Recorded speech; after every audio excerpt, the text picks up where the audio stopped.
नमस्कार दोस्तों, स्वागत है आपका अपने YouTube चैनल डीपी एडुकेयर पर। दोस्तों, पिछला वाला जो वीडियो आपको दिया गया था जिसमें हमने अनुसूची और वरीयता क्रम के बारे में आपको पढ़ाया था, कुछ टेक्निकल कारणों से उसमें आवाज नहीं आ रही थी, वॉइस आप लोगों को नहीं मिल पाई है। तो उसी वीडियो को हम फिर से रिपीट कर रहे हैं चूंकि वो वीडियो बहुत इंपॉर्टेंट था, ये लेक्चर बहुत इंपॉर्टेंट था और अनुसूचियां और वरीयता क्रम के बारे में आपको बहुत ही कुछ महत्वपूर्ण जानकारी मुझे देनी थी, लेकिन उसमें आवाज न आने की वजह से आप उससे वंचित रह गए हैं। तो मुझे भले ही फिर से मेहनत करनी पड़ी, लेकिन मैं इस वीडियो को फिर से बना रहा हूं और आपको फिर से वही बातें समझाने वाला हूं जो पिछली वीडियो में आपको समझाई थी लेकिन आप तक पहुंच नहीं पाई हैं। ठीक है, उसके लिए हम आप सभी से क्षमा चाहते हैं कि आपको परेशानी हुई होगी निश्चित रूप से, और मुझे इस बात का बड़ा खेद है, बहुत कष्ट है कि आपको वो चीजें नहीं मिल पाई हैं। तो बिना देर किए हम लोग सीधे अपने टॉपिक पर आएंगे। अनुसूचियां और वरीयता क्रम, ठीक है, ये हम लोगों का था। ये आपको समझाना है हमको कायदे से, चूंकि ये एग्जाम की दृष्टि से बहुत ही इंपॉर्टेंट है और यहां से आपके प्रश्न हमेशा पूछे जाते हैं, चाहे वो आरओ की परीक्षा हो, पीसीएस की परीक्षा हो या फिर अन्य परीक्षाएं हो। और अनुसूचियां आपने पढ़ी होंगी निश्चित रूप से, लेकिन हमारी जो क्विक रिवीजन क्लास है जिसमें आपको हम एग्जाम की दृष्टि से, चाहे वो 27 अक्टूबर हो पीसीएस का या फिर 22 दिसंबर हो आपका आरओ एआरओ का एग्जाम, उन्हीं को ध्यान में रखते हुए आपकी हम रिवीजन करवा रहे हैं। और अब जल्दी जल्दी वीडियो आपको मिलेंगे, निश्चित रूप से मिलेंगे। ठीक है, हम पूरी मेहनत के साथ लगे हुए हैं, मैटर तैयार करवा रहे हैं और हम लेक्चर भी आपके लिए तैयार करवाएंगे और खुद भी करेंगे। ठीक है, तो चलिए हम लोग शुरुआत करते हैं। अनुसूचियां, ठीक, जब क्या बोलते हैं, जब संविधान बनाया गया था, जो मूल संविधान हमारा है उसमें स्टार्टिंग में 8 अनुसूचियां थी, लेकिन इसके बाद जो है विभिन्न संविधान संशोधनों के द्वारा इनकी संख्या अब 12 हो चुकी है। ठीक है, मूल संविधान में वो अनुसूचियां थी 8 और अब वर्तमान में संविधान में है अनुसूचियां 12। ठीक है, यानी कि 4 अनुसूचियां बढ़ गई हैं।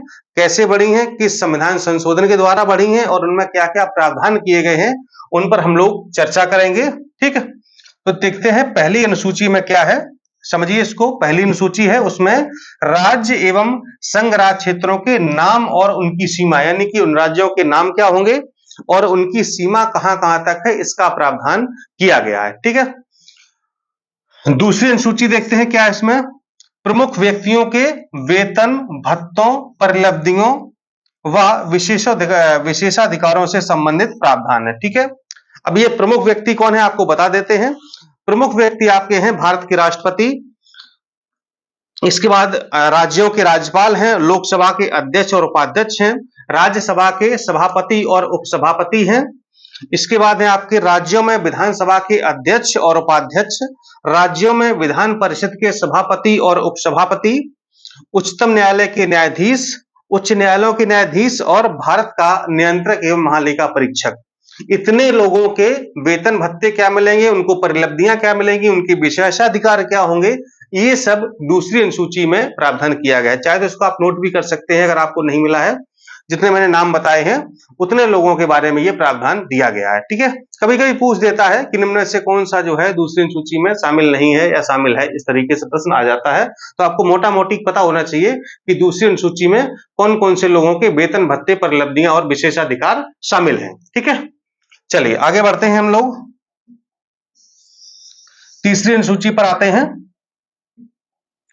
तीसरी अनुसूची में है शपथ या प्रतिज्ञान के प्रारूप। ठीक है, यानी कि जो कुछ प्रमुख व्यक्ति हैं वो शपथ क्या लेते हैं या उनका प्रारूप क्या होता है। ठीक, जैसे कि केंद्रीय मंत्री, संसद के लिए निर्वाचन के लिए जो उम्मीदवार हैं वो, संसद सदस्य, सुप्रीम कोर्ट के न्यायाधीश, भारत का नियंत्रक एवं महालेखा परीक्षक, हाई कोर्ट के न्यायाधीश।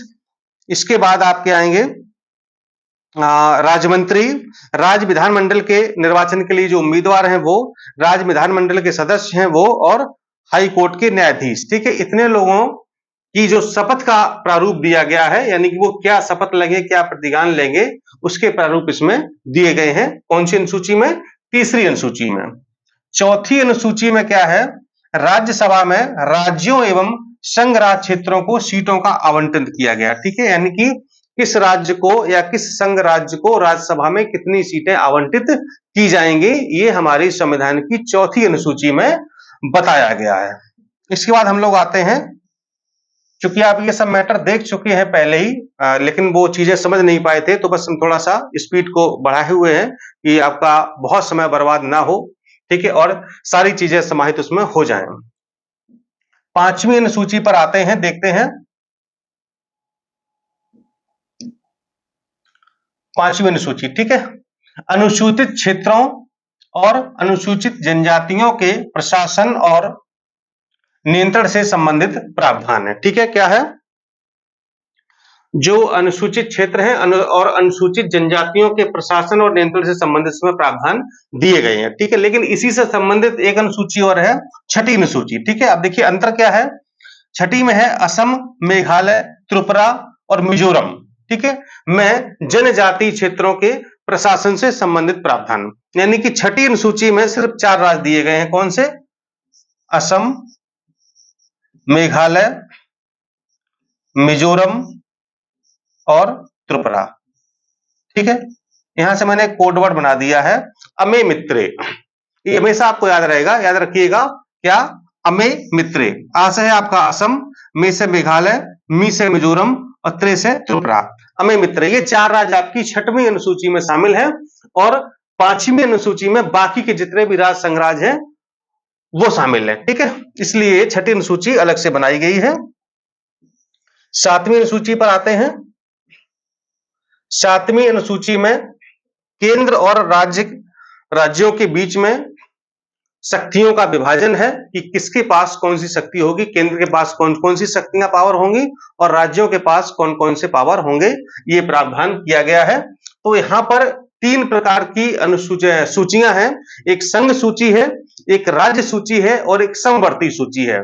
संघ सूची का मतलब यह है कि जितने भी संघ सूची में जितने भी विषय शामिल होंगे उन पर पूरा विशेषाधिकार होगा हमारे केंद्र का, यानी कि संघ का होगा। और राज्य सूची में जितने भी विषय शामिल होंगे उन पर पूरा का पूरा अधिकार होगा राज्यों का, ठीक है। और जो समवर्ती सूची में विषय शामिल हैं उस पर दोनों का, केंद्र और राज्य दोनों का समान अधिकार होगा। लेकिन अगर कोई डिस्प्यूट वाली बात आती है और यह है कि मतलब किसका ज्यादा अधिकार होगा, तो उस स्थिति में समवर्ती सूची के विषयों पर केंद्र का ज्यादा अधिकार माना जाएगा, ऐसा हमारा संविधान कहता है।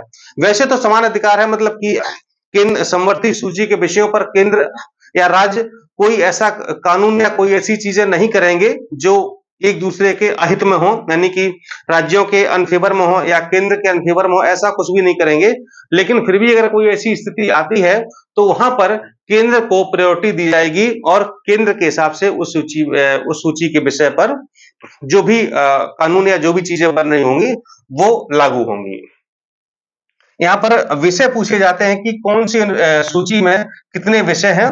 तो आपको बता दूं कि 98 विषय हैं संघ सूची में। प्रारंभ में इसमें 97 थे, ये भी आपको याद रखना है। कभी कभी मिलाने को आ जाता है, ठीक है, या पूछ दिया जाता है कि पहले कितने थे अब कितने हैं। तो स्टार्टिंग में थे 97, बाद में एक विषय और ऐड हुआ है, +1 हुआ यहाँ पर, तो अब होगा यहाँ आपके 98, ठीक है। राज्य सूची में प्रारंभ में अगर देखा जाए तो 66 विषय थे, लेकिन अब है आपके 59, यहाँ पर -7 हो गया है, ठीक है, 7 विषय घटा दिए गए हैं। स्टार्टिंग में 66 विषय थे, लेकिन अब रह गए हैं 59, 59 विषय रह गए हैं। और समवर्ती सूची में प्रारंभ में थे 47, लेकिन अब 52 हो गए हैं और यहां पर विषयों की संख्या बढ़ गई है +5, ठीक है, कितने? +5, ये 47 से 52 हो गए हैं। तो ये चीजें हैं, ये परिवर्तन हुआ है, तो ये भी आपको पता होना चाहिए कि 97 से 98 हो गए हैं, 66 से 59 हो गए हैं और 47 से 52 यानी कि 52 हो गए हैं। ये तो हमारी बात हो गई विषयों की। अब हम लोग जल्दी से आ जाते हैं 8वीं अनुसूची पर, जिसमें हमारी भाषाएं दी गई हैं कि हमारे संविधान में कितनी भाषाएं हैं, ठीक है। तो जो हमारा मूल संविधान था उसमें थी 14 भाषाएं। कितनी थी? 14, ठीक है। मूल संविधान में कितनी भाषाएं थी? 14 भाषाएं थी। वर्तमान में कितनी है? 22 भाषाएं हैं, ठीक है। अब ये 14 से 22 कैसे हुई हैं इसको आप समझ लीजिए, ठीक है। इसको आप समझिए। सिंधी जोड़ी गई है 21वें संविधान संशोधन 1967 के द्वारा, ठीक है।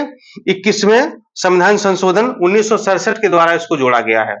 इसके बाद कोंकणी, मणिपुरी और नेपाली 71वें संविधान संशोधन 1952 के द्वारा दिया गया। ठीक है, जोड़ा गया इसको। ये चीजें मतलब आपको हर किताब में नहीं मिलेंगी, मैंने बड़ा रिसर्च करके जो है इसको इकट्ठा किया है और एकदम से बिल्कुल सटीक एक एक चीज इकट्ठी की है कि कहां से क्या है, बिल्कुल एग्जैक्ट। ठीक, इसके बाद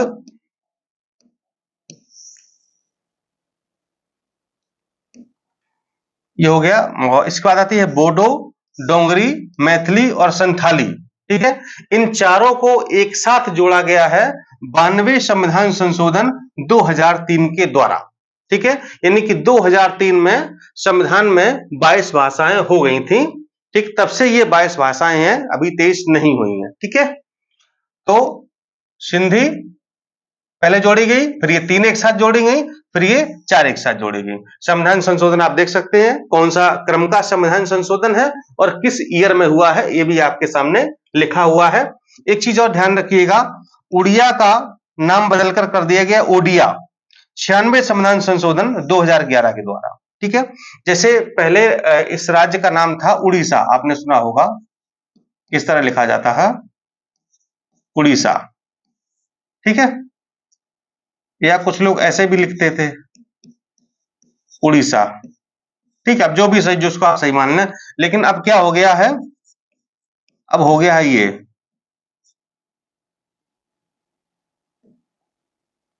अब ये हो गया है, देखिए ओडिशा। ठीक है, ओडिशा हो गया है। ठीक, तो ओडिशा हो गया है, तो इसका भाषा का नाम भी क्या हो गया है, ओडिया हो गया है, ओडिया। ठीक है, अब ये देखिए डा डलिया, यहां पर नीचे बिंदी नहीं है, ध्यान रखिएगा, यहां पर नीचे बिंदी नहीं है, यहां भी नहीं है। ठीक है, ओडिशा और ओडिया, ये पहले बिंदी थी लेकिन अभी नहीं, अब ये ओडिया हो गई है। ठीक, और राज्य का नाम भी उड़ीसा से ओडिशा हो गया है। ठीक, ये आपको ध्यान रखना है। अब बहुत ही हम लोग मूल चीज पर आते हैं।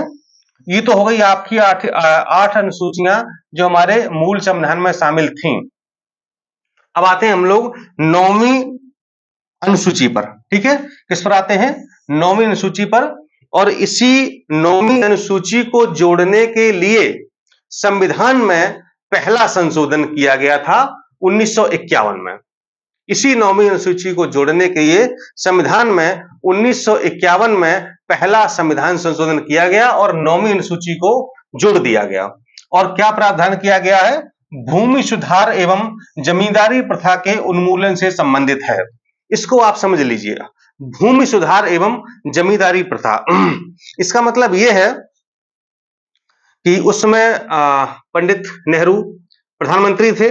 ठीक है, और जमींदारी प्रथा थी, मतलब जमींदार थे जिनके पास बहुत सारी जमीनें थी, रियासतें थी। ठीक है, और जो अमीर था वो बहुत अमीर था, जो गरीब था वो बहुत गरीब था। ठीक है, तो इसको जो है क्या किया गया, एक तरह कहा जाए कि समाजवादी व्यवस्था या समाजवाद को लागू करने के लिए ये व्यवस्था लागू की गई।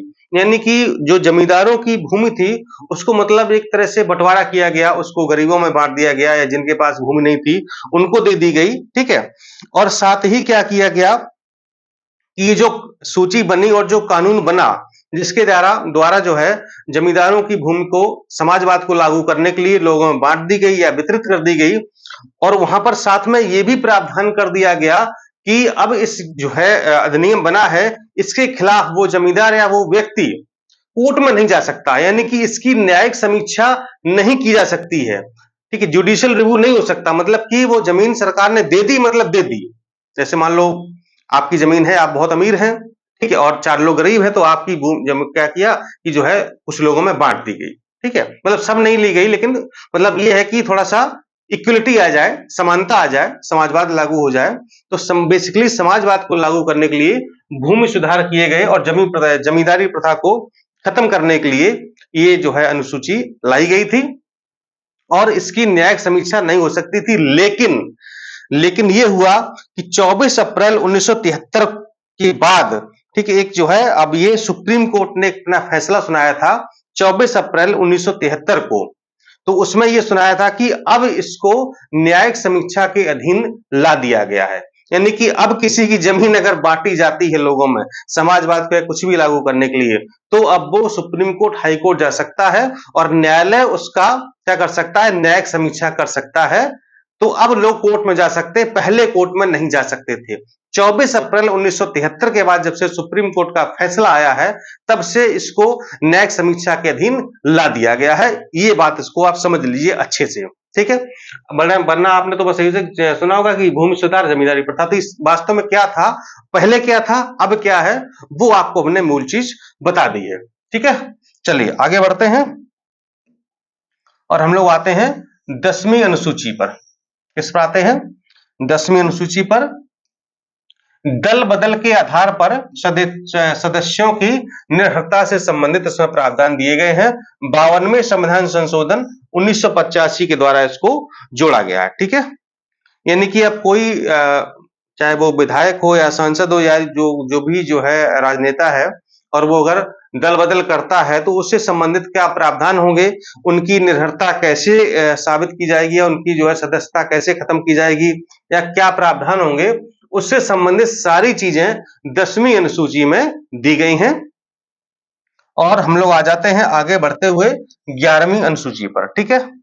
यह है पंचायतों की शक्तियां, प्राधिकार तथा उत्तरदायित्व को निर्दिष्ट करती है। और ये 73वें संविधान संशोधन 1992 के द्वारा इसको जोड़ा गया है। और इसमें 29 विषय हैं, ठीक है। इसमें जो है कितने विषय हैं? 29 विषय हैं। ये पंचायतों की शक्तियां,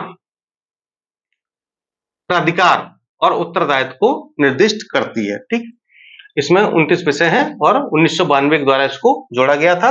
और लास्ट में हम लोग आते हैं 12वीं अनुसूची पर। अभी वरीयता क्रम बचा हुआ, परेशान ना हो, ठीक है। वरीयता क्रम अभी बचा हुआ है, उसको भी हम लोग समझेंगे।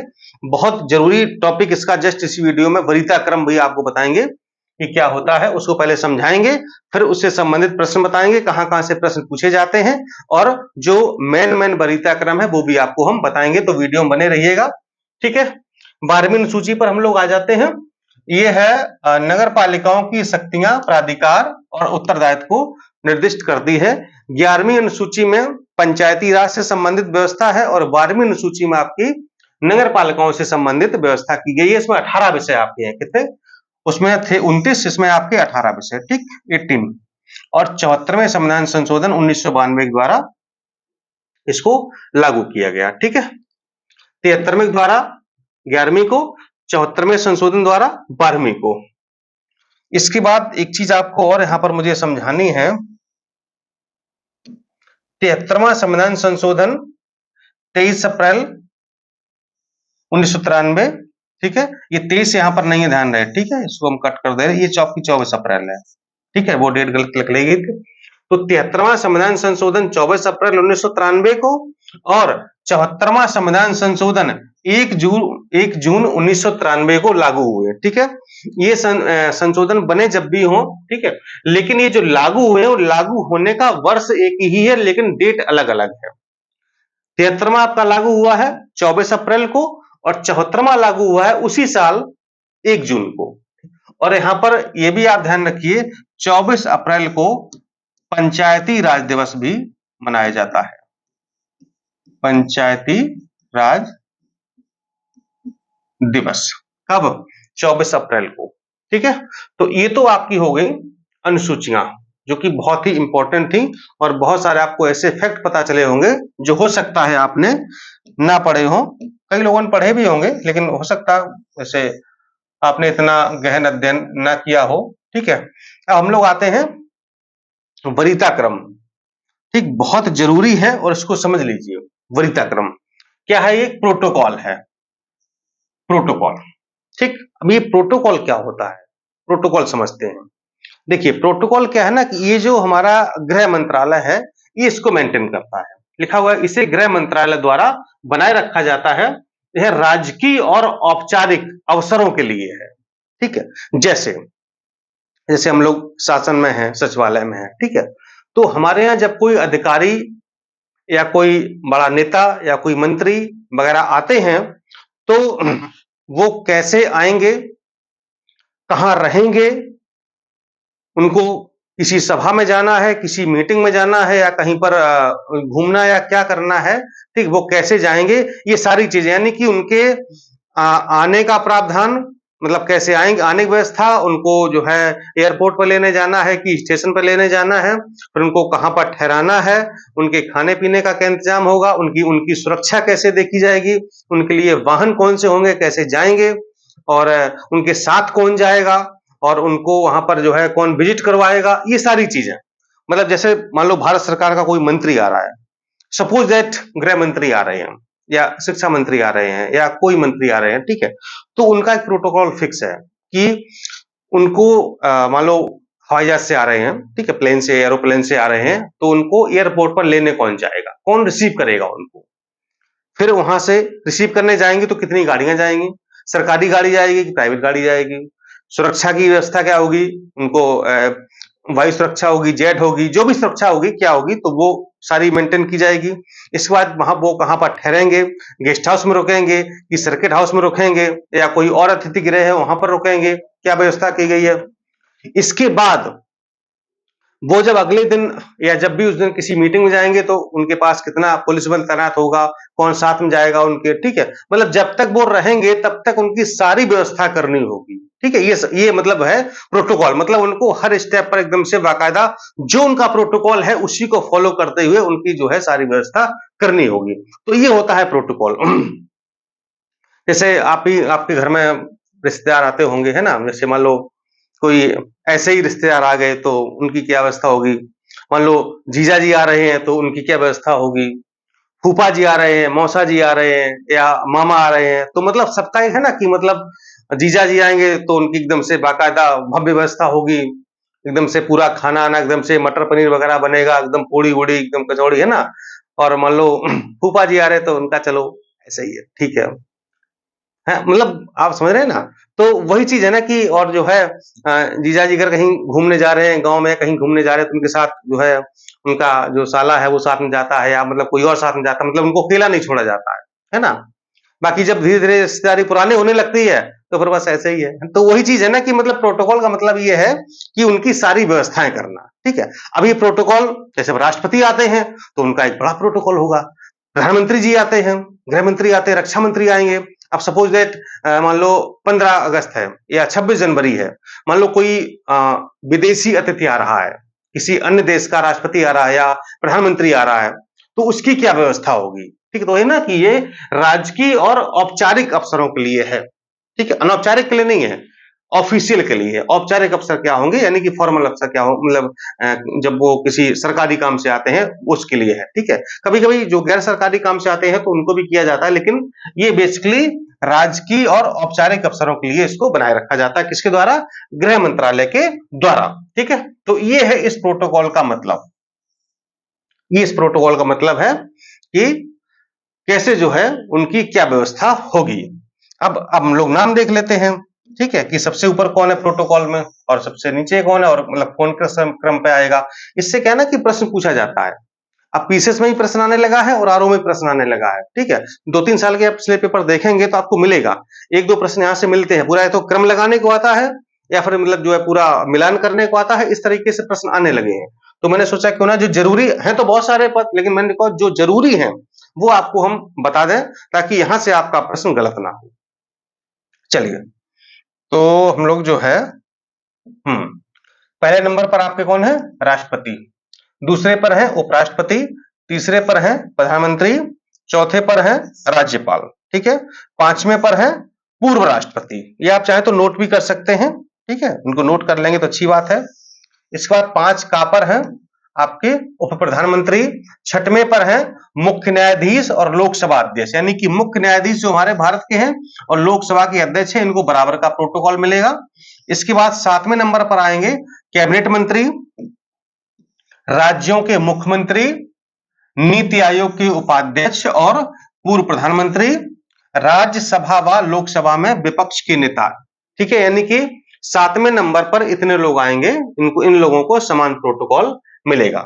7 का पर आएंगे भारत रत्न से अलंकृत व्यक्ति, अगर किसी को भारत रत्न से सम्मानित किया गया है तो उसको। इसके बाद 8वें नंबर पर राजदूत और उच्चायुक्त आएंगे। 9वें नंबर पर सुप्रीम कोर्ट के जज आएंगे। 9 कहां पर आएंगे? यूपीएससी यानी कि संघ लोक सेवा आयोग के अध्यक्ष, मुख्य निर्वाचन आयुक्त और कैग नियंत्रक एवं महालेखा परीक्षक। 10वें नंबर पर आपके आएंगे राज्यसभा के उपसभापति, लोकसभा के उपाध्यक्ष, नीति आयोग के सदस्य और केंद्र के राज्य मंत्री आएंगे। 11वें नंबर पर आएंगे भारत का महान्यायवादी, मंत्रिमंडल सचिव और उपराज्यपाल। ठीक है, मैंने यहीं तक रखा हुआ है, हालांकि इसमें क्रम तो काफी लंबा दिया हुआ है। इसमें 26 नंबर तक दिया हुआ है, हमारे पास एक बड़ी अच्छी किताब है ये। ठीक, इसमें 26 नंबर पर दिया है, 11 तक हमने बताया है। ठीक है, भारत के महान्यायवादी, मंत्रिमंडल सचिव, उपराज्यपाल। ठीक है, 12वें पर जानना चाहते जैसे पूर्व जनरल या समकक्ष रैंक का कोई व्यक्ति है, ठीक है, चीफ ऑफ स्टाफ डिफेंस है, ठीक है, ये है 13। इस तरह मतलब बहुत इंपॉर्टेंट नहीं है, इसलिए आप लोग परेशान बिल्कुल भी ना हो। ठीक है, इतने अगर आप पढ़ लेंगे तो आपका प्रश्न यहां से गलत नहीं होगा, ये हम कह सकते हैं। ठीक है, तो वो जो वीडियो आपको आवाज नहीं आई थी, तो मैं यही बताने वाला था आपको, जो आप शायद समझ गए होंगे। तो चलिए ठीक है, तो मिलता हूं नेक्स्ट वीडियो में। नमस्कार, जय हिंद।